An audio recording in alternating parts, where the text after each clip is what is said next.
un film coup de poing hein, sur ces Indiens d'Amazonie qui essaient de sensibiliser le monde à la disparition de cette nature. Hein. C'était quelque chose qui ressort de ce film. Oui, parce que je crois que les Indiens d'Amazonie sont préoccupés par l'état non seulement de leur terre, leur territoire, mais aussi de l'harmonie par rapport au monde. Et c'est vrai qu'ils nous racontent d'une certaine manière la fragilité de notre environnement et les risques aussi de disparition. Et en fait, dans la croyance chamanique, au fond, ils veillent sur le ciel. Cette idée qu'au fond, les chamans font tenir la terre, mais la terre pourrait s'effondrer. Oui, les chamans, quelque part, leur travail, c'est de protéger l'équilibre. L'équilibre de notre terre, l'équilibre du monde. C'est pas seulement leur territoire qu'ils protègent, mais c'est quelque part la terre dans son entièreté. Et l'inquiétude aujourd'hui des chamans, c'est qu'ils sont fatigués, c'est-à-dire qu'ils se rendent compte qu'il y a effectivement des conséquences d'un changement climatique, d'un monde qui se transforme. Et ils ont l'impression que cette prophétie de la chute du ciel, très ancienne, qui raconte que le ciel est déjà tombé sur la terre et qu'aujourd'hui cela pourrait se reproduire, eh bien c'est une métaphore magnifique par rapport justement à l'état de notre monde aujourd'hui. Já faz tempo, muito tempo, o céu caiu sobre a terra e o homem quase desapareceu. Hoje, os mesmos sintomas estão reaparecendo e os xamãs e anomamis contam que a queda do céu está chegando. On imagine que vous, comme réalisateur, c'est vraiment aussi un combat qui vous tient à cœur et de retrouver cette énergie chez les chamans, c'est quelque chose qui vous pousse aussi en avant. Bah oui, parce que ces chamans ont une grande force et une volonté justement de protéger quelque part, hein, non seulement l'environnement, mais nous protéger d'une certaine manière.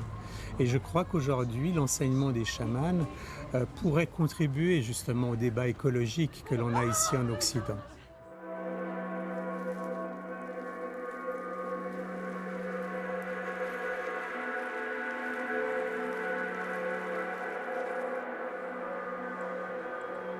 Será que eles são surdos? Não percebem? Será que o homem branco perdeu a ligação com a natureza? Será que ele se perdeu das origens do mundo?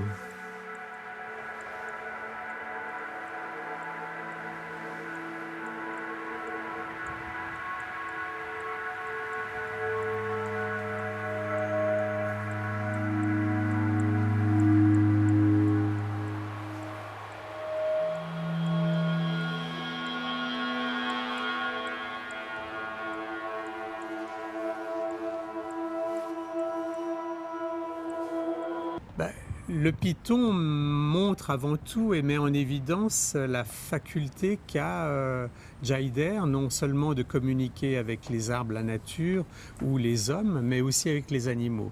Et c'est vrai que cette relation avec ce serpent était assez étonnante. Il n'a pas hésité à prendre ce serpent, le porter sur lui, il avait les gestes justes, justement pour ne pas se faire étouffer par l'animal. Et même dans sa gestuelle, on sent qu'il y a une forme de communication. Non seulement il communique avec les hommes, il communique aussi avec les animaux et quand il ferme le poing, justement, le serpent sort sa langue. Donc ça montre justement peut-être cette sensibilité qu'avait Jaïder et sa capacité d'être à l'écoute et sa réceptivité. Votre film est un film de contraste. Hein. On a ce chaman qui prône la nature au milieu de ces autoroutes aux États-Unis. C'est vraiment un film de contraste très fort. Oui, parce que les chamans, eux, ils voient, ils perçoivent la complexité de ce monde, c'est-à-dire qu'il a beau être à San Francisco, dans un milieu urbain, il y a encore des arbres, il y a des feuilles, il voit des éléments qui sont vivants et donc il a une perception peut-être que nous on n'a plus par rapport à notre environnement.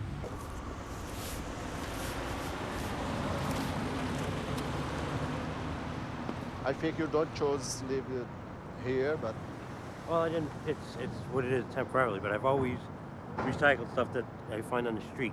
People throw stuff. It's a waste. It should never waste anything. People don't understand that way of life, like people in the rainforest do. You know, you take from the earth and give back to the earth. yes.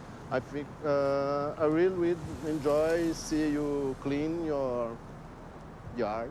Well, I keep the neighborhood clean where I live. Yes, because I'm not, just because I'm homeless doesn't mean I'm not civilized. yes, because the trash is a new component in our ambient.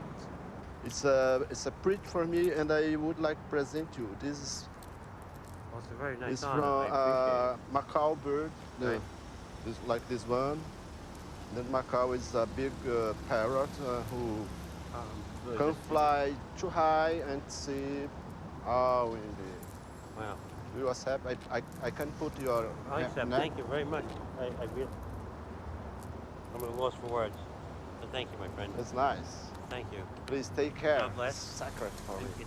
Continue on your good work. And Thank now you. you take care of I my definitely will. grandfather. Yeah, I will. It's very. I wish means you a lot to very me. very good luck. Thank you. And I. Et une attention pour les gens qui dorment dans la rue. Bah oui, c'est ça leur approche, c'est-à-dire que c'est pas l'image de la personne qui compte, le statut, mais c'est l'individu. Et c'est vrai que Jaider avait cette facilité d'entrer en contact avec les gens, d'être à leur écoute, de dialoguer avec eux. Et voilà, c'était toute sa complexité et sa force. Dernière question. On voit ces chamans, enfin ces Indiens d'Amazonie qui vont auprès de l'ONU, qui ont une oreille, mais la discussion se résume par des encouragements. On voit aussi, ils vont auprès du pape, ils cherchent un soutien. Qu'est-ce qui peut encore donner de l'espoir à ces Indiens, à notre humanité, pour que les choses puissent changer? Je pense que l'espoir chez eux est qu'ils ne peuvent pas se permettre d'être pessimistes. Ils doivent continuer pour lutter pour leur survie, la survie de leur communauté. Et donc, il n'y a pas de place à la résignation. Ils sont dans un combat. Ils essayent de toute leur force, justement, de préserver leur nature, d'enseigner aux hommes de loin aussi leurs inquiétudes par rapport à l'état de notre monde. Donc, ces Indiens sont avant tout des résistants. Mais des résistants qui disparaissent au fur et à mesure. On entend que quand même beaucoup d'Indiens se font tuer. La situation est vraiment dure, très dure en Amazonie, pour des intérêts économiques, des chercheurs d'or qui cherchent à prendre les terres aussi. C'est plutôt pessimiste en fait si on regarde au fond des choses. La situation est inquiétante, effectivement, par rapport aux peuples autochtones, que ce soit en Amazonie, en Papouasie ou ailleurs.